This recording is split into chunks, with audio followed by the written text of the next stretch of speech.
Greater Hyderabad లో గాలి కాలుష్యం ప్రమాదకర స్థాయికి చేరుతోంది. ఇప్పటికే నగరంలో ఎయిర్ క్వాలిటీ ఇండెక్స్ 200 పాయింట్లకు మించి నమోదవుతోంది. వాహనాల రద్దీతో పాటు కన్స్ట్రక్షన్ ఫ్యాక్టరీల నుంచి వచ్చే పొగతో గాలి కాలుష్యం పెరుగుతోందని అంటున్నారు పర్యావరణవేత్తలు. నగరంలో AQI బోర్డులో నమోదవుతున్న పొల్యూషన్ పాయింట్స్ పైన మరింత సమాచారం కల్పన అందిస్తారు. నగరంలో వాయు కాలుష్యం పెరిగిపోతుంది, ప్రాణవాయు పడిపోతూ ఉంది. రోజు రోజుకి చూసుకున్నట్టయితే AQI ఎయిర్ క్వాలిటీ ఇండెక్స్ దాదాపు మనకు పాయింట్స్ 160 పైనే కనిపిస్తూ ఉంది. ఇక మనకు ఎక్కువగా కన్స్ట్రక్షన్ అయ్యే ప్లేస్లలో చూసుకుంటున్నట్టయితే దాదాపు మనకు 200 పాయింట్స్ దాటుతున్నట్టు కూడా ఇటు అధికారులు చెప్తూ ఉన్నారు. ప్రస్తుతం నేను కోకాపేటలో ఉన్నాను. ఇక కోకాపేట ఏరియా వచ్చేసరికి కూడా మన కన్స్ట్రక్షన్స్కి కేర్ ఆఫ్ అడ్రస్గా చెప్తూ ఉంటారు. ఈ కోకాపేట కావచ్చు, నార్సింగ్ కావచ్చు, కాజాగూడ కావచ్చు, ఈ పరిసర ప్రాంతాల్లో ఎక్కువగా మనకు హై రైజ్ బిల్డింగ్స్ కావచ్చు, కన్స్ట్రక్షన్ యాక్టివిటీస్ ఎక్కువగా జరుగుతూ ఉంటాయి. దీంతో ఇక్కడ వచ్చేసరికి కూడా మనకు పొల్యూషన్ అనేది ఎక్కువగా కనిపిస్తూ ఉంది. ఈ కన్స్ట్రక్షన్లో వాడే సిమెంట్ కావచ్చు, ఈ కన్స్ట్రక్షన్ జరుగుతున్నప్పుడు వచ్చే దుమ్ము ధూళి, పెద్ద పెద్ద వాహనాలు కావచ్చు, వీటి వల్ల ఎక్కువగా మనకు గాలిలో దుమ్ము ధూళి ఎక్కువగా చేరి మనకు పొల్యూషన్ అనేది పెరిగిపోతూ ఉంది. నార్మల్ ఏరియాలో చూసుకున్నట్టయితే ఈ సమయంలో మనకు దాదాపు 80 నుంచి 100 లోపే మనకు పాయింట్స్ AQI చూయిస్తుంటే నార్సింగ్, కోకాపేట, దాంతోపాటు ఇటు కాజాగూడ ఈ పరిసర ప్రాంతాల్లో కన్స్ట్రక్షన్ యాక్టివిటీస్ ఎక్కువగా ఉండడంతో దాదాపు 150 నుంచి 200 వరకు కూడా మనకు ఈ AQI ఇండెక్స్ కూడా చూపిస్తున్న పరిస్థితులు కూడా నెలకొన్నాయి. దీంతో ఈ ఏదైతే మనకు 160 తర్వాత పైన కనిపిస్తుంటుందో ఈ పాయింట్స్ కావచ్చు, దాంతోపాటు పొల్యూషన్ పెరిగిపోవడం కావచ్చు, ఆ గాలి పీల్చుకోవడం వల్ల అనేక రకాల అస్తమా కావచ్చు, దాదాపు మనకు దగ్గు వంటి ఇతర అనారోగ్య సమస్యలు కూడా ఎదురవుతూ ఉంటాయని చెప్పేసి ఇటు మనకు డాక్టర్స్ కూడా చెప్తూ ఉన్నారు. ప్రస్తుతం ఇదే సిచ్యువేషన్ అయితే హైదరాబాద్ వ్యాప్తంగా ఎక్కువగా కనిపిస్తూ ఉంది.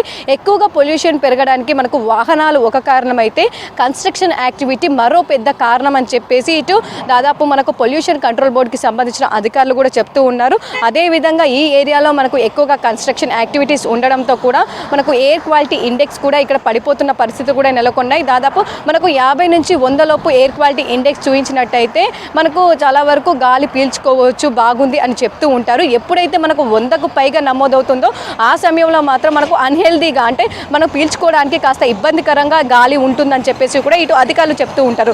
కాకపోతే ప్రస్తుతం నేను ఉన్న ఏరియాలో కావచ్చు మనకు 160 నుంచి కూడా 200, అప్పుడప్పుడు 240 వరకు కూడా ఈ ఎయిర్ క్వాలిటీ ఇండెక్స్ చేరుతూ ఉండడంతో కూడా ఇక్కడ చాలా వరకు మనకు వరస్ట్ సిచ్యువేషన్ ఉందనే చెప్పుకోవచ్చు. నగరంలో ప్రధాన చోట్ల అంటే ఎక్కువగా ట్రాఫిక్ ఎక్కడ ఉంటుందో, పొల్యూషన్ ఎక్కడ ఉంటుందో వాటికి సంబంధించి ఏ విధంగా ఉంటుందో తెలుసుకునే విధంగా కూడా మనకు ఎయిర్ క్వాలిటీ ఇండెక్స్ అని చెప్పేసి కూడా మనకు సెన్సార్ బోర్డ్స్ ఏర్పాటు చేయడం జరిగింది. కాప్రా, జూ పార్కు, సనత్ నగర్, ఖైరతాబాద్తో పాటు ఇటు అమీన్పూరు, IDPL, కూకట్పల్లి, గచ్చిబౌలి, కొండాపూర్ ఏరియాలలో ఈ పారామీటర్ డిస్ప్లే బోర్డులు కూడా ఉన్నాయి. అదేవిధంగా ప్రస్తుతం నేను ఇక్కడ మన ఖైరతాబాద్ జోన్కి సంబంధించి కూడా ఒక్కసారి కూడా పొల్యూషన్ కంట్రోల్ బోర్డు ఏర్పాటు చేసిన సెన్సార్ బోర్డు కూడా మనం చూసుకోవచ్చు. సో ఇట్లాంటి సెన్సార్ బోర్డులో ప్రజెంట్ మనకు ఇక్కడ ఏ విధంగా పొల్యూషన్ ఉందో లైవ్గా మనము చూడడానికి కూడా ఈ బోర్డ్స్ ఏర్పాటు చేయడం జరిగింది. ప్రస్తుతం మనం చూసుకున్నట్టయితే ఇక్కడ దాదాపు మనకు 70 నుంచి 80 పాయింట్స్ వరకు కూడా ఖైరతాబాద్లో మనకు పొల్యూషన్ అనేది కూడా ఇక్కడ పాయింట్స్ నమోదు అవుతూ ఉంది. అదేవిధంగా వివిధ ప్రాంతాల్లో చూసుకున్నట్టయితే ఎక్కువగా మనకు కోకాపేట కావచ్చు, ఇటు గచ్చిబౌలి, కాప్రా, సో ఆ ప్రాంతాల్లో చూసుకున్నట్టయితే ఎక్కువగా మనకు కన్స్ట్రక్షన్ యాక్టివిటీస్ ఉండడంతో అక్కడ దాదాపు మనకు 160 నుంచి కూడా 200, ఒక్కొక్కసారి 240కి కూడా పొల్యూషన్ అనేది చేరుతూ ఉంది.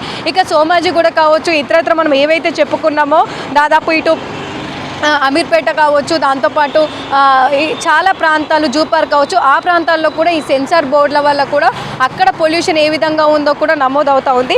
కాకపోతే ప్రస్తుతం చూసుకున్నట్టయితే చలికాలం వచ్చిందంటే చాలు పొల్యూషన్ అనేది విపరీతంగా మనకు ఈ మెట్రో సిటీస్లో పెరుగుతూ ఉంటుంది. అదేవిధంగా హైదరాబాద్ నగరంలో కూడా మనకు డెవలప్ అవుతున్న సిటీ అనే చెప్పుకోవచ్చు. సో అదేవిధంగా రోజు రోజుకి కొత్త వాహనాలు కూడా రోడ్ల మీదకి వస్తూ ఉన్నాయి. దీంతో వాహనాలు పెరుగుతుండడంతో వాయు కాలుష్యం పెరుగుతూ ఉంది. గాలిలో దుమ్ము ధూళి, కన్స్ట్రక్షన్ సంబంధించి యాక్టివిటీస్ కావచ్చు, దాంతోపాటు చలి మంటలు వేస్తూ ఉండడం వల్ల చలిని తట్టుకునేందుకు. సో వీటి వల్ల కూడా పొల్యూషన్ పెరుగుతుందని చెప్పేసి ఇప్పటికే ఇటు అధికారులు కూడా సూచిస్తూ ఉన్నారు. అదేవిధంగా కూడా చాలా వరకు మనకు ఎయిర్ క్వాలిటీ ఇండెక్స్కి సంబంధించి కూడా పలు చోట్ల పనిచేయని పరిస్థితులు ఉన్నాయి. ఎక్కడైతే పనిచేస్తూ ఉన్నాయో అక్కడ మనం చూసుకున్నట్టయితే దాదాపు విపరీతంగా మనకు ఎయిర్ క్వాలిటీ ఇండెక్స్ పాయింట్స్ కూడా పెరిగిపోతున్న పరిస్థితులు కూడా నెలకొన్నాయని చెప్పుకోవచ్చు. దాదాపు ఇప్పటికే హైదరాబాద్ కూడా పొల్యూషన్లో టాప్ ప్లేస్కి చేరుకుంటూ ఉంది. ఢిల్లీ తర్వాత మరో ప్రమాదకర స్థితిలోకి హైదరాబాద్ కూడా చేరుకుంటూ తనలంలో కూడా ప్రతి ఒక్కరూ జాగ్రత్త వహించాలంటూ కూడా ఇటు అధికారులు కూడా హెచ్చరికలు జారీ చేస్తూ ఉన్నారు. ఇప్పటికే విపరీతంగా పెరిగిన పొల్యూషన్ కారణంగా చాలా వరకు నగరవాసులు అయితే తీవ్ర ఇతరత్ర ఆరోగ్య సమస్యలకు సంబంధించి కూడా ఇబ్బందులు ఎదుర్కొంటూ ఉన్నారు. ముఖ్యంగా ఇటు చలికాలంలో వాయు కాలుష్యం పెరగడంతో ఇంటికి ఒక అస్తమా దగ్గు సమస్యలతో బాధపడుతున్న వారి సంఖ్య కూడా పెరుగుతున్నట్టు ఇటు ఇప్పటికే ఆరోగ్య శాఖకు సంబంధించి కూడా అధికారులు ఇప్పటికే నివేదిక ఇవ్వడం జరిగింది. అదేవిధంగా ఇండస్ట్రియల్ ఏరియాల కంటే కూడా వాహనాల వల్లే ఎక్కువగా పొల్యూషన్ పెరుగుతుంది. అదేవిధంగా కన్స్ట్రక్షన్ ప్లేసెస్ ఏవైతే ఉంటాయో అక్కడ కూడా మనకు ఈ పొల్యూషన్ అనేది పెరుగుతుందని చెప్పేసి ఇప్పటికే ఇటు పొయిసిబి కంట్రోల్కి సంబంధించిన అధికారులు కూడా తెలపడం జరిగింది. రోజు రోజుకి వాహనాలు పెరుగుతుండడం, కన్స్ట్రక్షన్ యాక్టివిటీస్ పెరుగుతుండడం, హైదరాబాద్ డెవలప్ అవుతుండడం, అర్బనైజేషన్ అవుతుండడం, ఇట్లా అనేక కారణాల వల్ల కూడా మనకు ప్రాణవాయువు అయితే పడిపోతుందని చెప్పుకోవచ్చు. దాదాపు చాలా ప్రాంతాల్లోనైతే వెరీ పూర్కి అయితే మనకు ఎయిర్ క్వాలిటీ చేరుకుంది.